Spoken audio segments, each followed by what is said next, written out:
So I thought I'd make a video. I haven't made a video.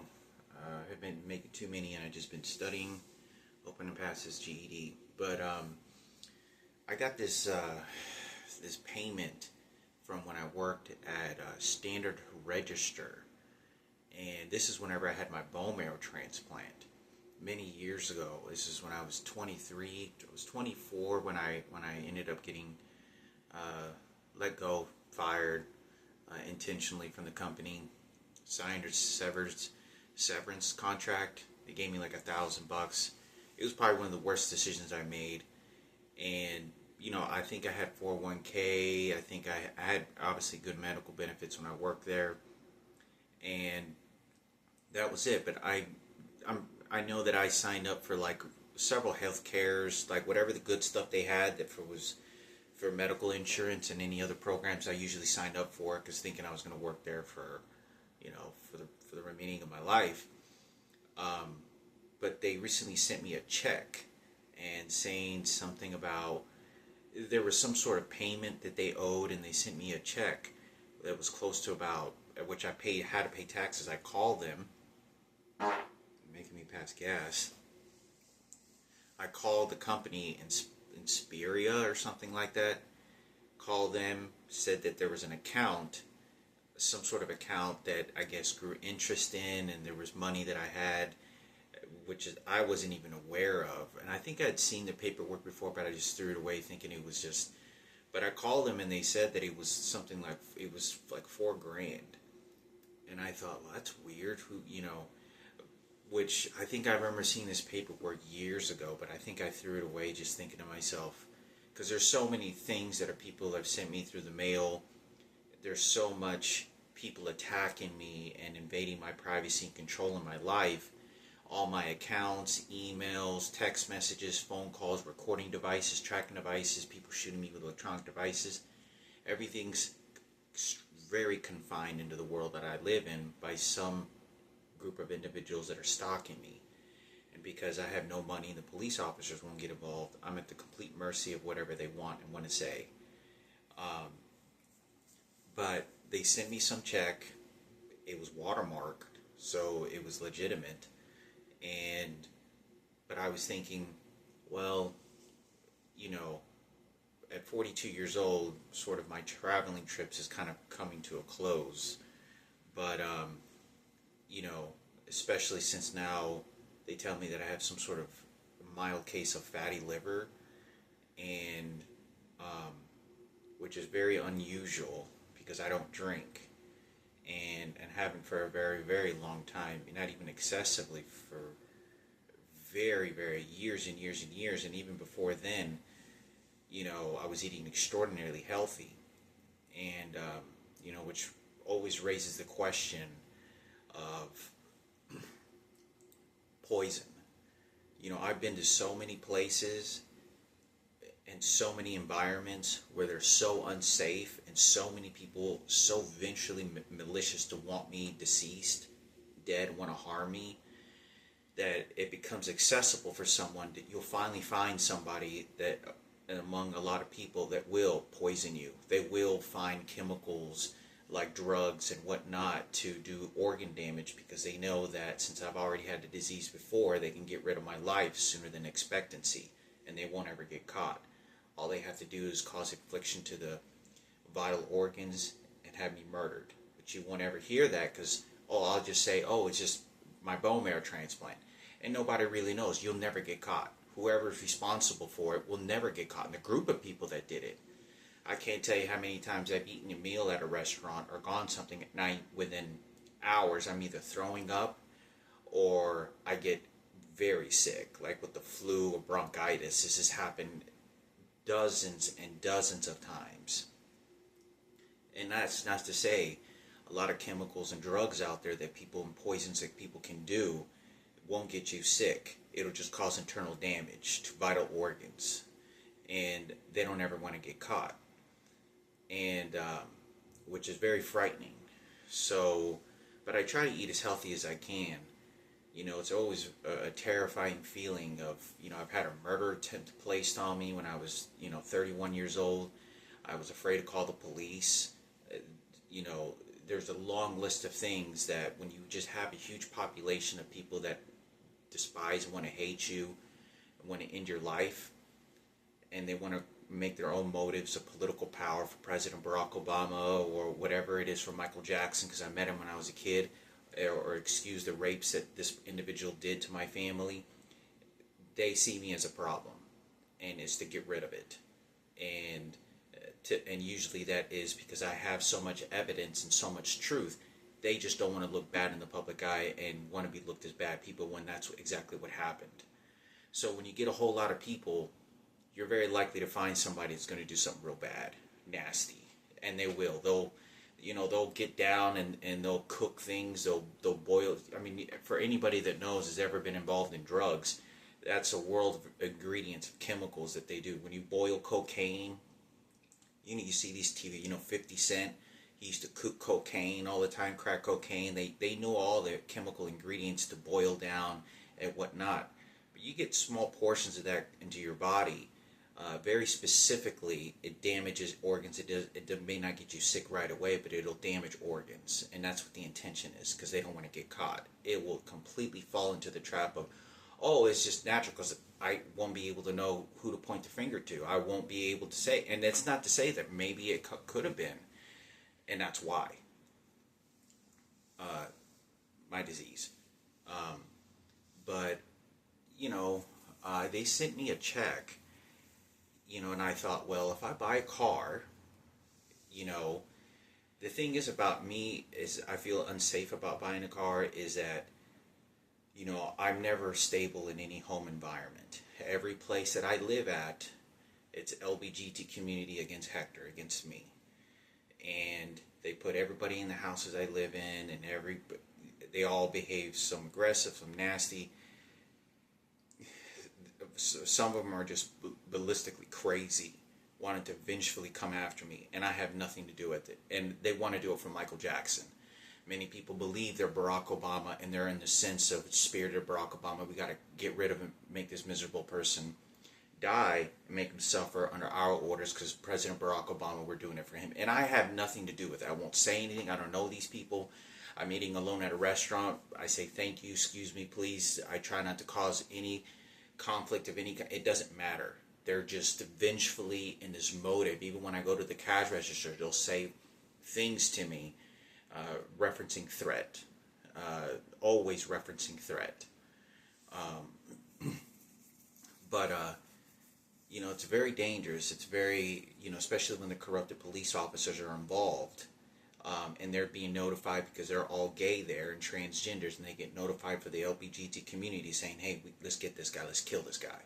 Nobody will find out, just stay away from him, don't help him. You know how to work the game. And everybody knows the police officers are the most corrupted, they don't care for human life. They just want to look like they give a shit. And they pick out people who they don't like. And they go after them like they did. I have 40 tickets that I got when I was in my 20s that they were being used against me in all sorts of details. But I'm 42 years old now. If I were to buy a car, it opens the doors for a lot of problems. People, just like they're controlling my laptop, my phone, my YouTube account, my Instagram accounts, all these things to turn as many people as they can against me and make it as unbearable to live in any kind of comfort that I ever used to when I was very young. That becomes the normality of my life. It's just suffering. Because that's what their intentions are. If I were to get a car, that's not going to change anything. With my car, if I were to get a car, I would get a Honda, for sure. Toyota, like a cheap Honda, Toyota. I know how to do the mechanics, all the basic maintenance and everything. I probably wouldn't buy it from a dealership. Maybe not, probably not from a person. The best deal I could maybe take a gamble in is go to an auction.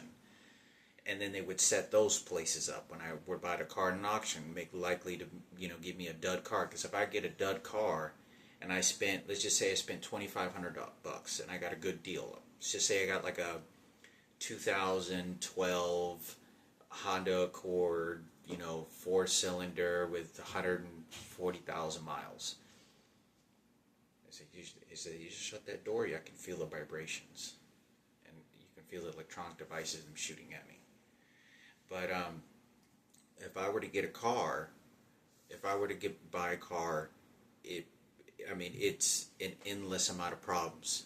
It's so easy to accessible for someone to slash my tires, break the windows, cost me hundreds of dollars, take it to a mechanic shop when I need it, when it's something I can't do, sabotage it there because they've done this dozens of times before in my 20s when they were targeting me, all the way until I lost everything, and they'll do the same thing all over again until my car gets towed. They'll steal my car and do it all over again, and then I'm back to zero. So I could have spent $4,000 on a car, or I could have spent taking the bus, maybe take some classes, and just in my well-being.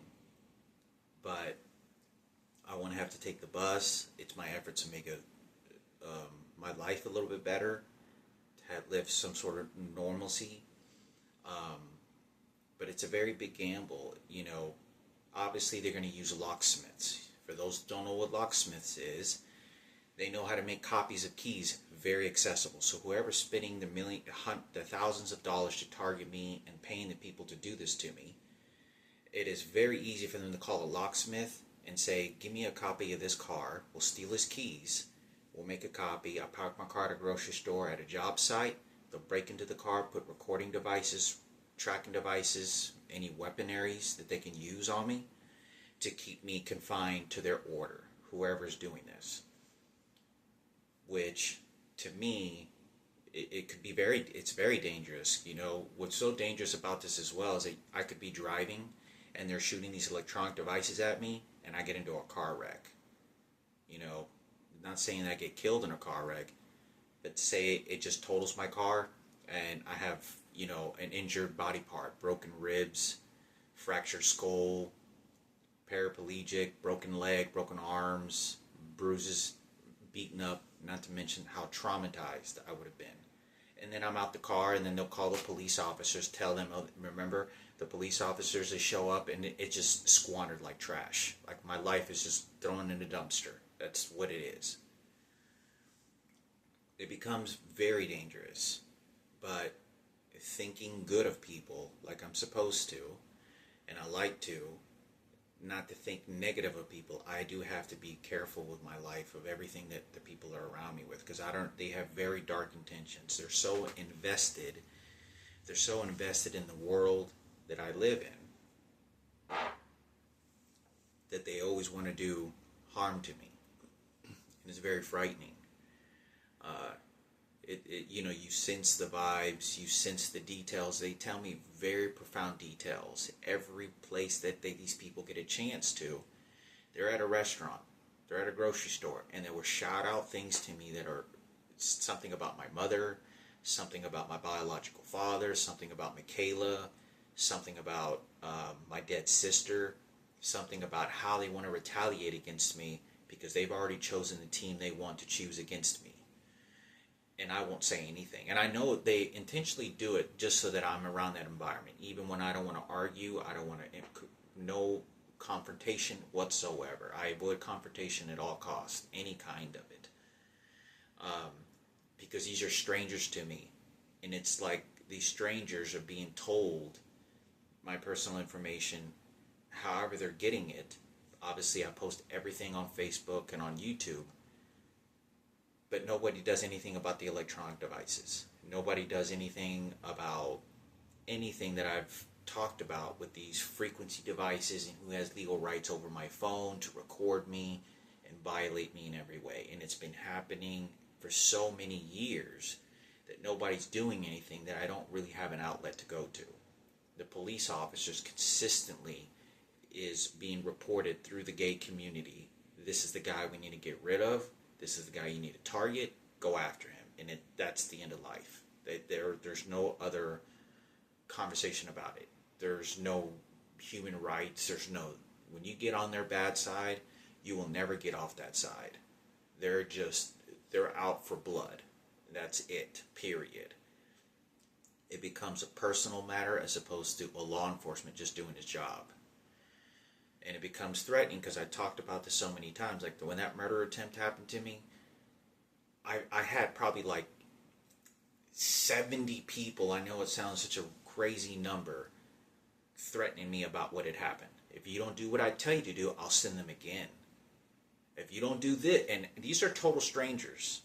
Now it's like someone who has a gun pointing it at me by telling, we got people to put the hit on you. And we'll go after your mother and control her even more to come spit at me even more, whatever horrible shit they get her to do because she's so vulnerable in the situation she's in. And I would walk away. I'd literally get up in the middle of my restaurant meal and just leave, just to avoid any danger, avoid any confrontation, just to get away from that. And then I get my money robbed because I paid for the meal. I don't have any money. I'm broke. I'm homeless. And they would do this repeatedly, over and over and over again, where I would get lucky enough to just simply walk into a restaurant and just sit down and have a meal like a normal person. I would get lucky. It was like a gambling ticket when I got to a restaurant where I could just do that and not be bothered by somebody. Because the second I sat down, within a few minutes, they'd know my GPS location or they knew who I was. They'd roll up into their car and try to sit next to me or near me and just start shouting and do all kinds of crazy things.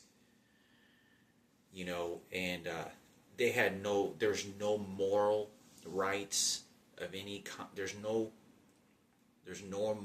moral common sense or like code of family ethics ever involved in the life that I'm living in around me or my family of what they're doing to me. There's, you know, they'll be attacking me about a child molestation that happened to me or my brother, and they'll be attacking me directly for it. And I don't even know who this person is. And they'll make it personal, try to make it personal and latch themselves onto me. I can't call the police. I have no one to go to. And they know that the people that I always live with is part of their community, the LBGT community, and they have the police officers on lockdown. They already know that they're not there to help me. They know the routine. Oh, you're crazy. You're saying laser beams are shooting you. You're being followed. Let me throw you in a mental hospital. Are you on a medication? They don't give a damn about my life at all.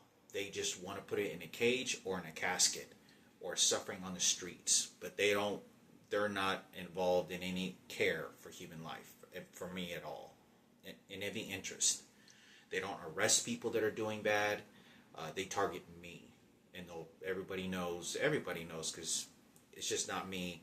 They even do it among their own people as well. But when you put 100 gays and you put a police officer community that's gay and one straight person, they go after me only. And that's all they do. They won't do anything else. But they could give me tickets on a car. They could, do all kinds of things to me. Endless things. You could put so many different tracking devices underneath an engine of a car. You could go pop open the hood of a car and find 1,000 different things inside a car. How to hide any frequency devices, GPS tracking systems. Do you know how much money it costs to take your car to a GPS tracking location to find out who's putting tracking devices or illegal devices in your car? Thousands. So the car would basically be like a weapon that I would be shuttling my life in, trying to make a living, get a job, go doctor's appointments, go to the grocery store.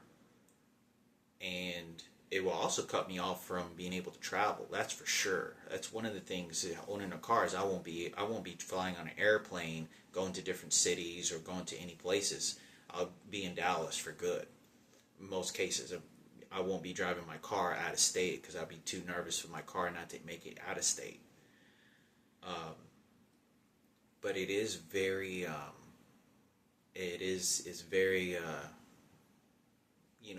try to think the best, thinking, well, maybe if I buy a car, I know I can maintain it really well. And let's just say they just say they didn't harm my car, but they will put electronic devices in GPS, because the first thing they'll think of when I own a car is Hector would try to get rid of his phone and any electronic devices and then drive around or drive to locations to see and wait for people to follow me. I won't have a phone accessible to call the police when they do follow me. And I'll be driving like a paranoid freak, in some parking lot, just park there alone, waiting to see who follows me. And there's so much attention around me that even the people that don't probably know my GPS know who I am. They know my face. They know exactly who I am. That's the enemy, because there's so much attention and so many things that are going on. You know, it's such a homophobic attention that people do. Like right now, even as I'm making this video, the reason I'm passing gas, I can feel the intestines of feces, fecal matter, moving through my intestines and being forced because they're shooting an electronic device at me. And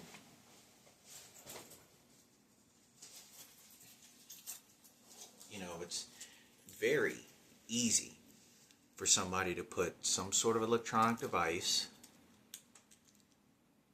frequency device, whatever it is they want to do, recording device, and place it underneath the car. How many places could you hide this in a car? And then give it to some pedophile, crazy lunatic. I can't even begin to tell you some of the crazy things that have happened. It's very easy for people to, you know, you could buy, this is rather large, you could buy microscopic little tracking devices and recording devices for those that are have a lot of money to spend, because there's all this money that's being spent on me. There's someone with a lot of money in the world, tens of thousands of dollars just as invested at me to make sure that they can buy the tiniest of frequency devices, the tiny as you can see, devices like this, and can track you anywhere in the world, listen to your conversations live, hitting cameras that are this tiny, that are hidden inside the dashboard of a car, and just watch me, just like they're doing in this room and anywhere else I go in, including my mother's apartment. But it's very, you know, it's a very big gamble. It's a very big gamble that can end up happening. You know, it's a very big gamble that can end up happening and never know when it can happen. But is it worth a try? Yeah, I think, because, you know, I've gone without a car probably 14. I haven't driven my own car legally with proper insurance, registration, inspection, in a fully functional car in just about 20 years. It's been about 18 years. It's been, 20 years ago I was 22. So it's been about 18 years. 18 to 19 years since I've done that. When I last drove a car normally that I owned, I was 29 years old. I was about 30 years old. I was just about 30 years old, and I wasn't driving my car legally. I couldn't afford insurance. I couldn't afford anything other than gas, and just feeling very paranoid, not wanting to get pulled over and get tickets. You know, obviously I have to pay for insurance. So, but the thing is I have a car. I'll get to have a car, not to worry about so many things, and I get to go to school, you know, take some classes. Me going and earning a degree is never going to be allowed to, and it's never going to happen. There's too many bad things and too many things going on that I won't be able to concentrate on a degree, and I'm too old, and plus the health problems. So it's more important, if anything, is I'll get certificates, you know, I'll take like a 3-week course, you know, to learn how to use Microsoft, you know, Excel or whatever programs, or Acrobat, you know, like I'll go to school 2-3 days a week for 5 weeks or something. There's several classes that you could take for that. But I think that I would be able to and sort of have my own, a little bit of an independence for myself. You know, I know how to maintain the car very well. All the maintenance on the car, like, you know, I'll buy new tires, you know, or how to check the tires, you know, obviously the battery, the hoses, the brake, you know, all that kind of stuff. But it's a very big risk, because let's just say I buy a car and it's a dud. The car is completely trashed. I don't have anywhere to park it. I'm more fitted to try to find a place to live, and that's it. You know, I'm just looking for a place to live underneath a shelter, a bridge, or a park, you know, and I have no place to place the car. And it'll only be a matter of time before a police officer shows up and follows me and getting reported to the LBGT community, and then they'll tow my car. $4,000 completely thrown in a dumpster. Completely gone. But there's a possibility, you know, if the Lord allows goodness to happen, I can have a car, you know, get the proper registration, insurance, and not worry, try not to worry about what other people may do to me, might make my efforts to try to live a normal life. And that's not what any of these people are going to allow me to do. But I don't know. I might. There's a good chance I won't. I just really don't know. It's just a huge. It is a huge gamble, and it's like every time I park my car outside, I don't know who's keying the car, and that's something that they're gonna do for sure. They're gonna be doing stuff to the car to mentally kind of piss me off and, you know, anger, key the car, maybe smear feces on there, disgusting fucking things, jam things into the, you know, key holder into the car, a lot of bad shit. And, you know, it's just an accessible tool. And I think my mother was telling me, oh, I don't want you to get a car. I don't think she wants me, it's not my mother, it's her twin. I think the reason, and I know she isn't making any her own opinions. She's doing all this because she's terrified. I know, and it's because they're giving her money and they're telling her every fucking thing to say from top to bottom. Like, if they tell her to start wishing me death, that's exactly what she starts doing. If she starts saying, go and you're gonna die anyway in a fucking hospital, you worthless life, she'll say that. And it's not my mother, it's her twin. And they'll do all these disgusting, murderous ways of talking to me by getting my mother's twin to say it, not knowing that a lot of the words that they're getting her to say and actions to take is insinuating that. But she doesn't know what's going on in the world that I live in. So if somebody says they're going to poison me, you know, at a restaurant, just pissed off, I'll go to my mom's a week later and she'll put a bottle of salt on a table or something, and then she'll say, "Trágate ese, sí, trágate ese." And then they'll tell her to do that, but she doesn't know the story, what had happened at the grocery store or at the restaurant. Somebody said it was going to poison me. So the people that then tell her to do it is to insinuate murderous behavior and like death wishes at me, that my life is worthless. And they'll get her to, and she doesn't know, it's not really her fault, but she's saying what these people are telling her, but she doesn't know what had happened, how that terrifies me, and how that comes terrifying that's coming from my biological mother's sister that looks exactly like my mother because they're identical triplets. It's very frightening because that's exactly what's been going on for a very long time. And she doesn't have any idea in the world that I live in on what's going on. All they keep telling her is just tell him, oh, you're crazy, take your medication, you don't know what you're talking about, you're crazy. And she doesn't. It isn't her fault. She doesn't know the details because it's so overwhelming. It's so overwhelming that nobody wants to get involved because everyone's trying to make it in their own world.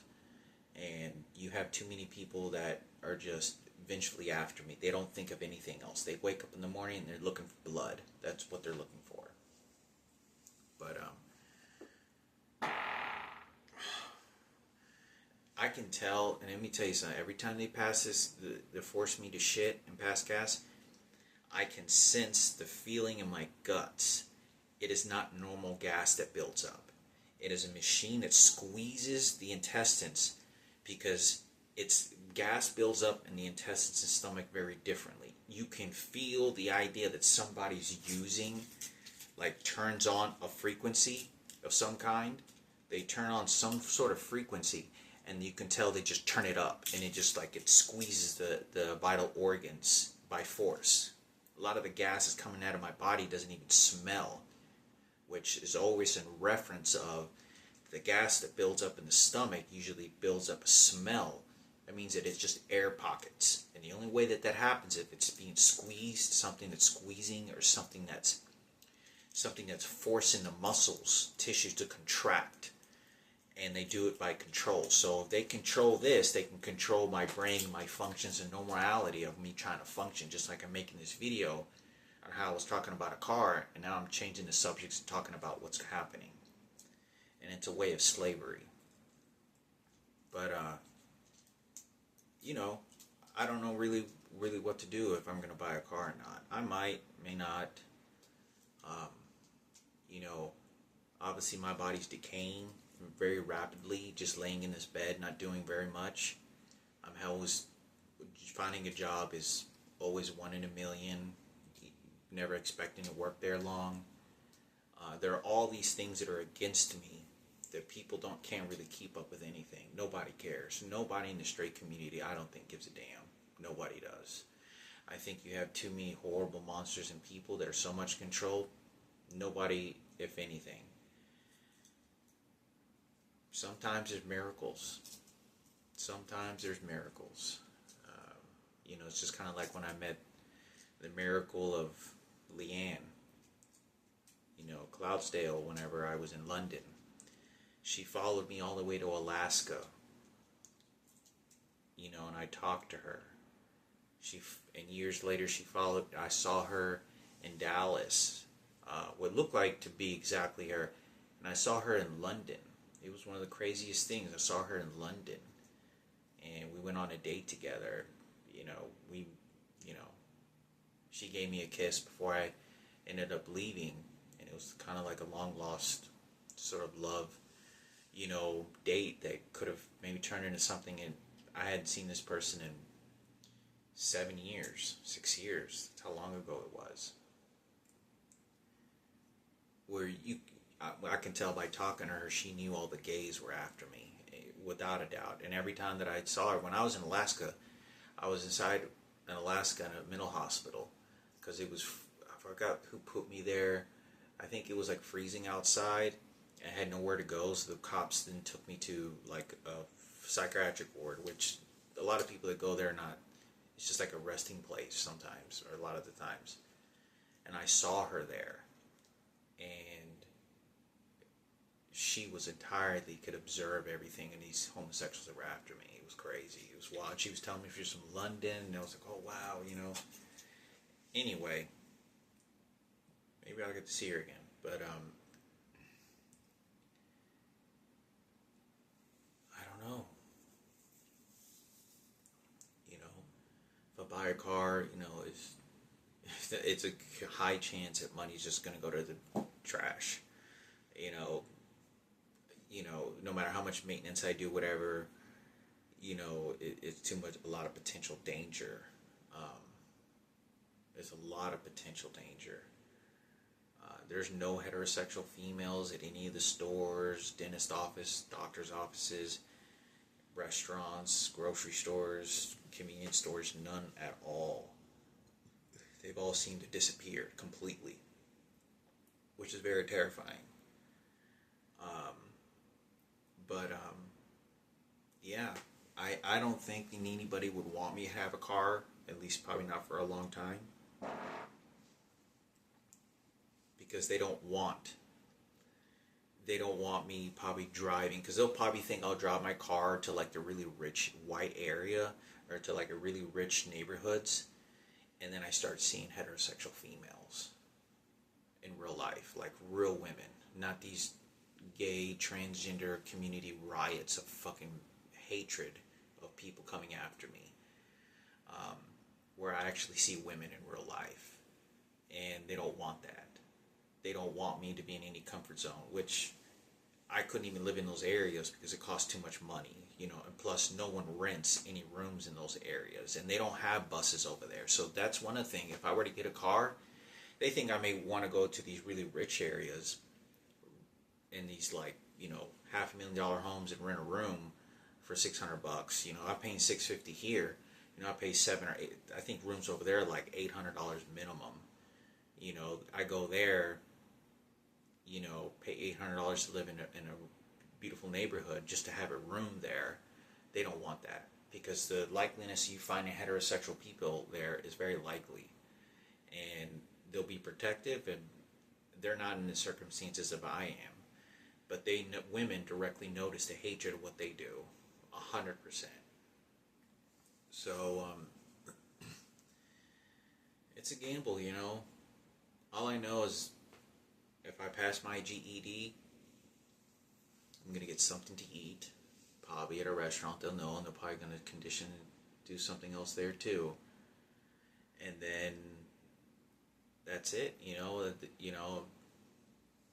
Wait for my diploma to arrive if I get it, and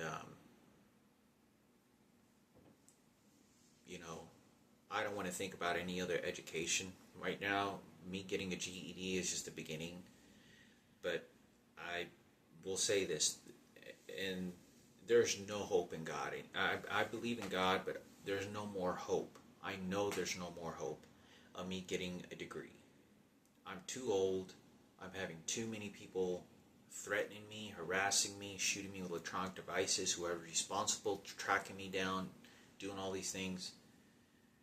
It's never going to happen. So me earning like a certificate, if I got a truck driver's license, or if I got, acrobat training, see, I can feel that when they're passing this gas in my intestines, it's just forcing the shit. Like, it's not gas. It's not my intestines. I used to work out rigorously.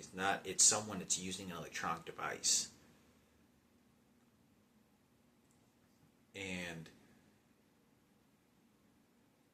But that's what I'll end up, just having a car for them to be able to weaponize use against me. But, one thing for sure, if I own a car and I don't have a place to live in Texas, it's 110 degrees outside. You can't sleep in your car at night. And at night, it's like 90 degrees. In the car, it's like 95. There's no way you can sleep in a car. It's extraordinarily difficult. I mean, dangerous as well. So that's out of the question. Won't be able to park my car anywhere to sleep. Police officers follow me, track me down, do all kinds of shit. They'll know where I'm likely to go if I have a car. Park at Walmart parking lots, then they'll follow me there. All kinds of shit. Won't have any privacy.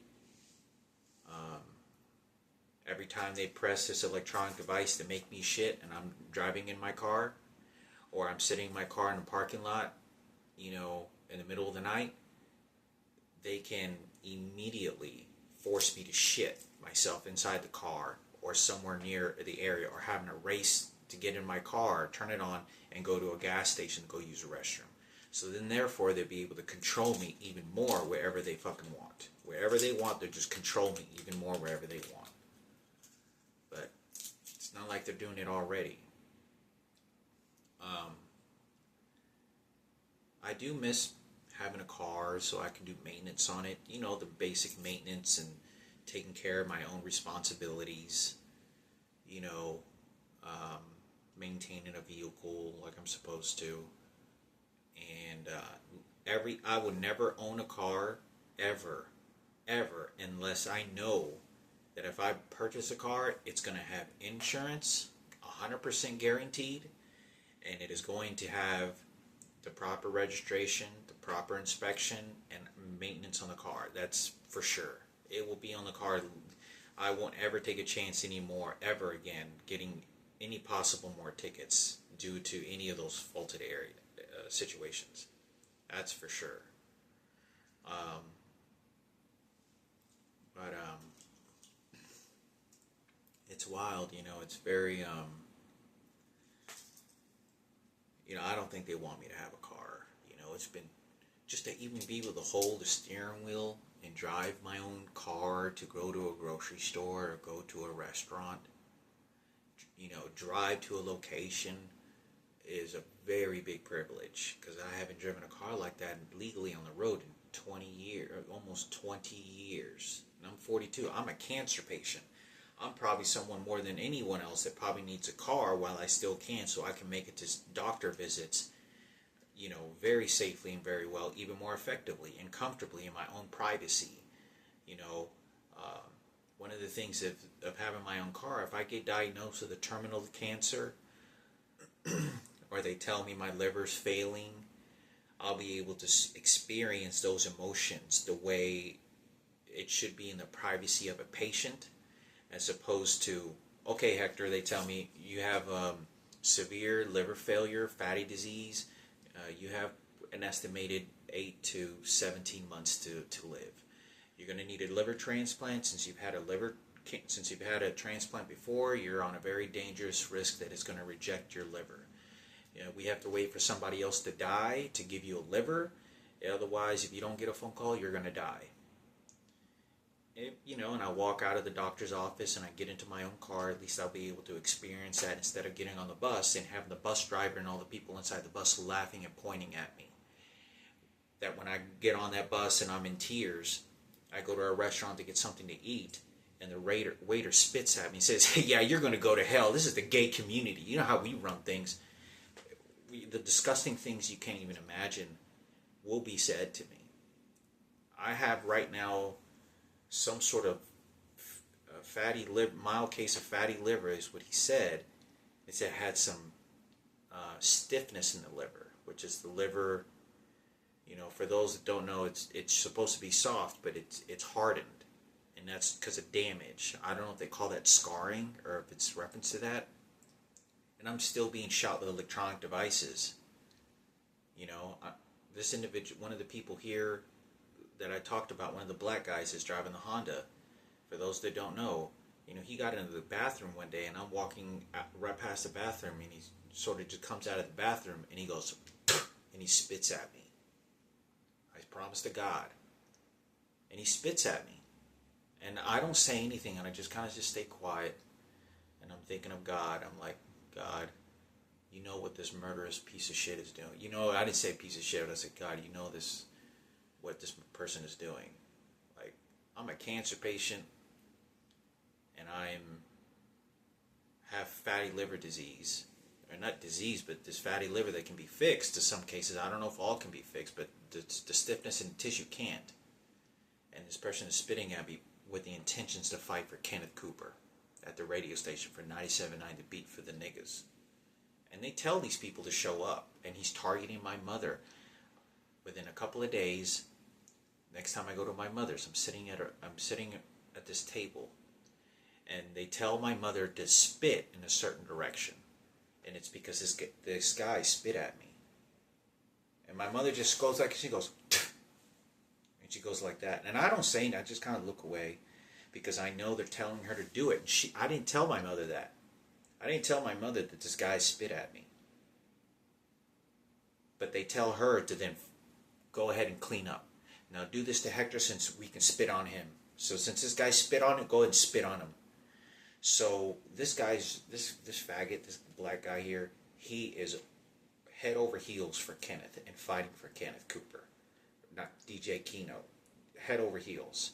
This is like a suicide mission. This motherfucker doesn't have any common sense to think he wants pure control about what the circumstances, what's going on with my mother, my dead sister, my biological father, and Michaela. And any poison, it's a very prison mentality.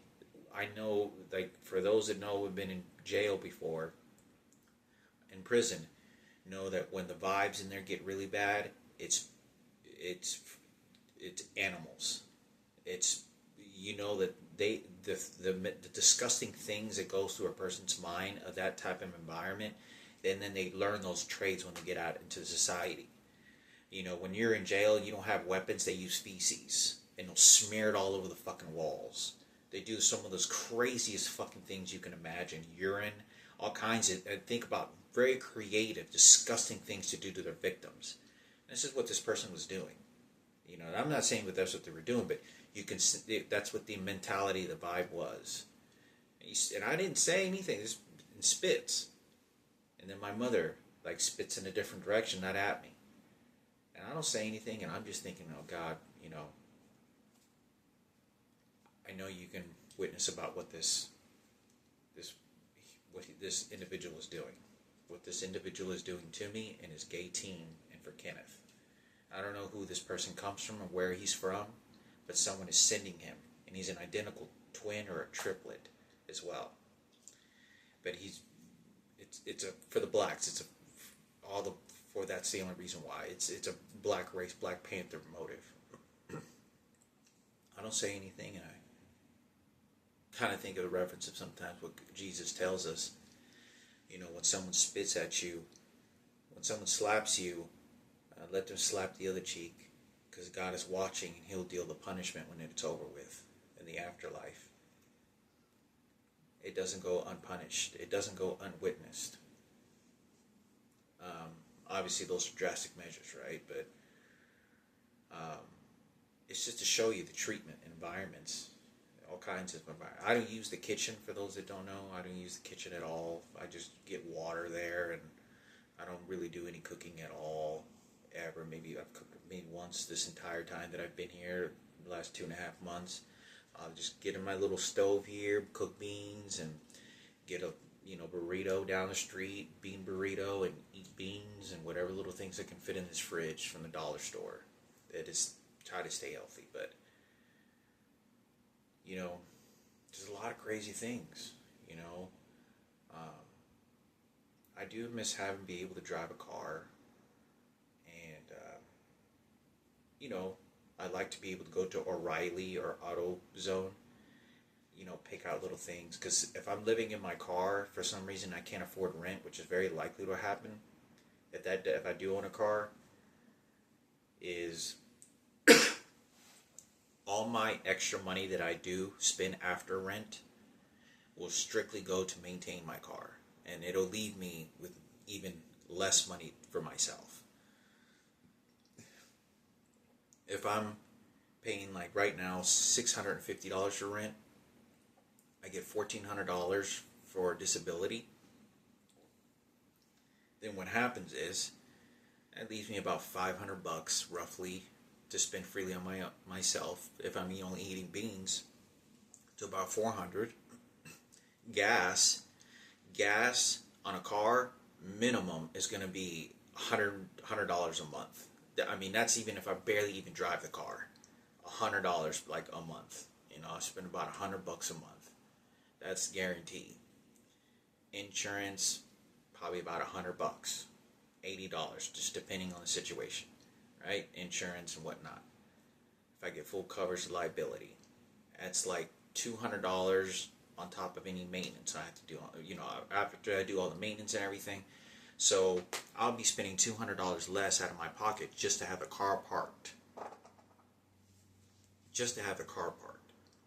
But I do miss going to auto parts, all the little nits and knacks that they have, to maintain the car, air pressures, meters, gas cleaners, and just to really maintain the car so it runs, as best as I can to get me to my destinations.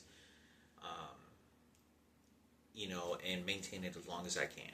But if the car goes bad, like a transmission or something major, then it's a dud. The car's no good. All the money gets thrown away, and I'm back to ground zero when I could have spent the money on something else. And no one's going to help me. No one's going to save me to get a new car. I am not going to be able to get this money again. That is for sure. I will never have a grip of $4,000 like this. It kind of felt like a miracle from God, or Jesus or something, like, how could I end up having this money,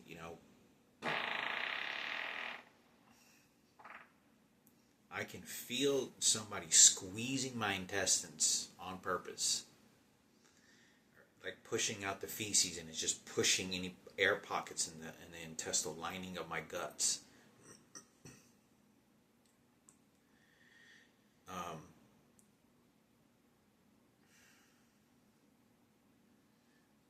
Especially sitting down in this type of posture, I know how my body functions enough to understand when I'm sitting in this posture, I will be pushing out gas like this.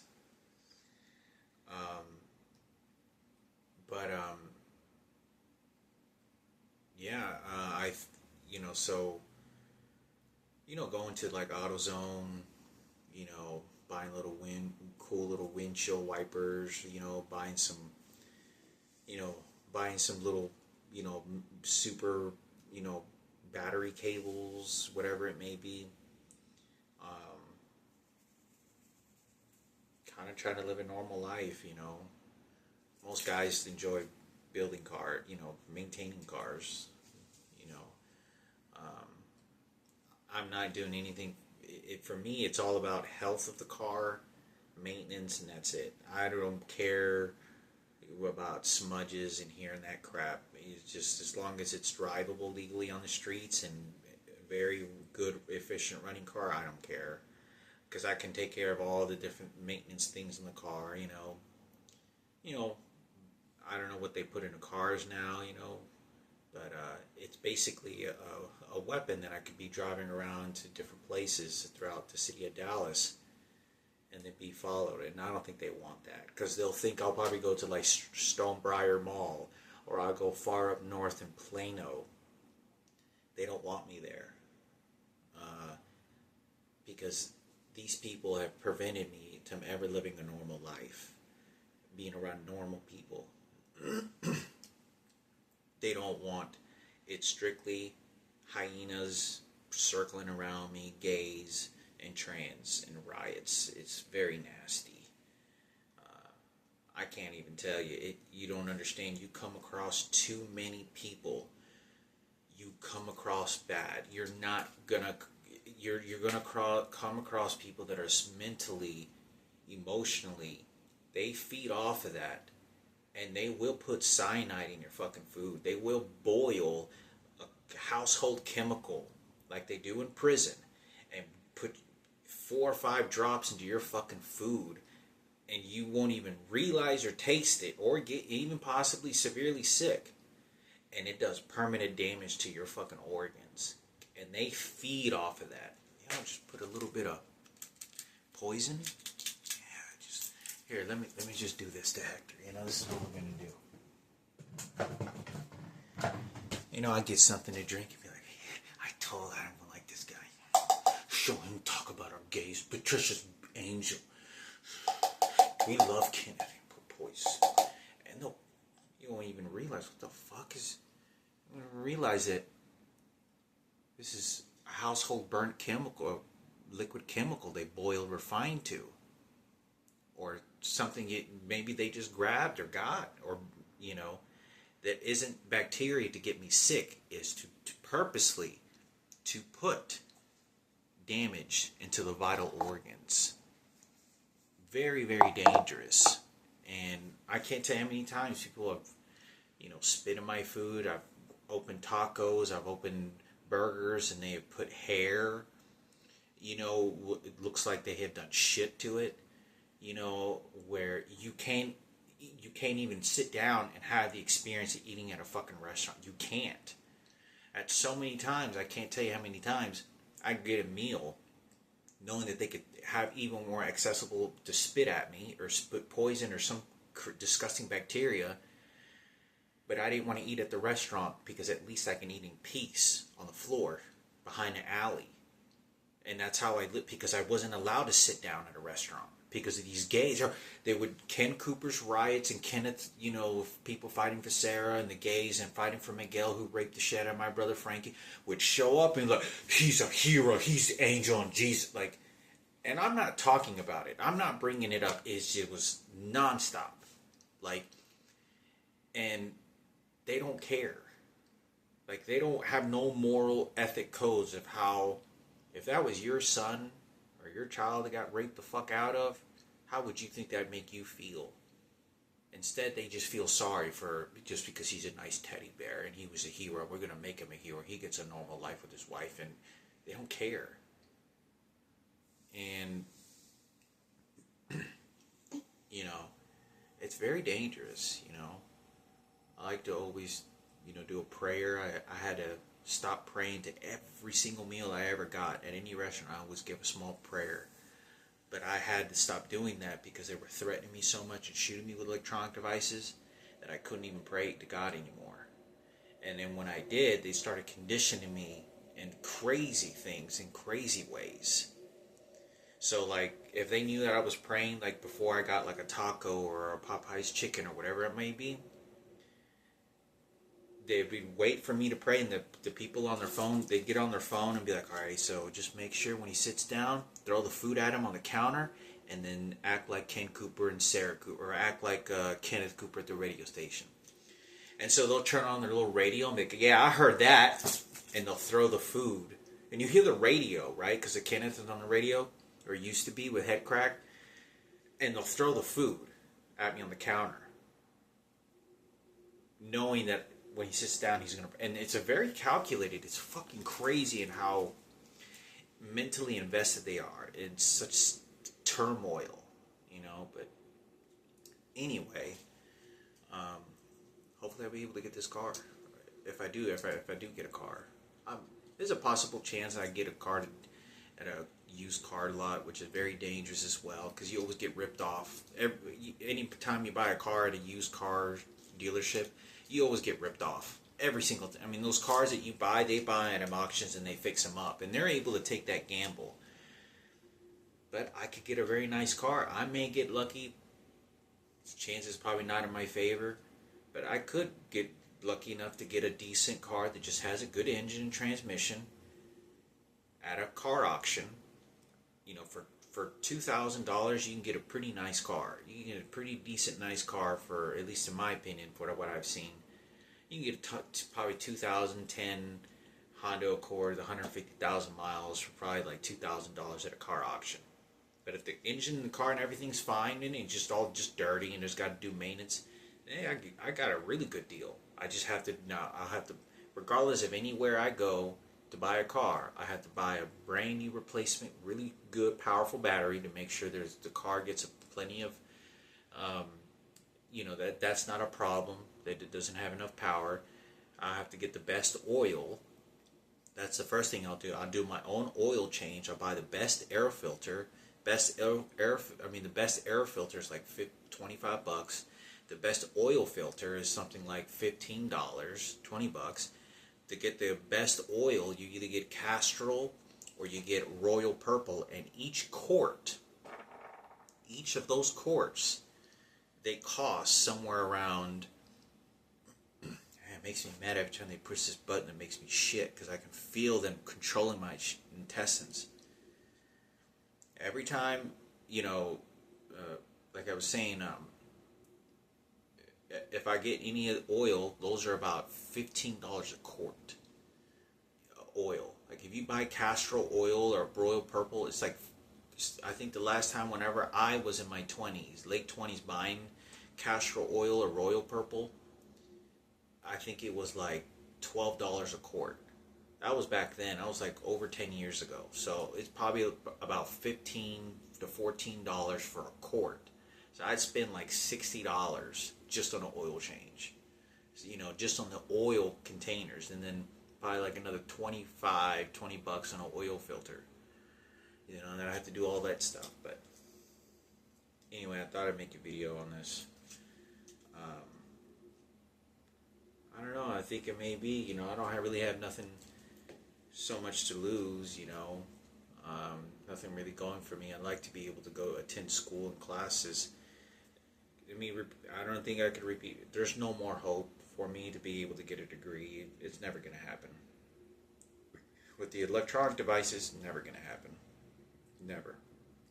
The closest I get to higher education is just some certificates, you know, learning how to use some programs on the computer, whatever they have available in any colleges. You know, maybe I can move when I have to, or I have to go to, you know, Brookhaven College, see what kind of classes they have there. You know, whatever community college that I can go there and take some classes. That'd be great. But yeah, I guess so. I wanted to make a video on that.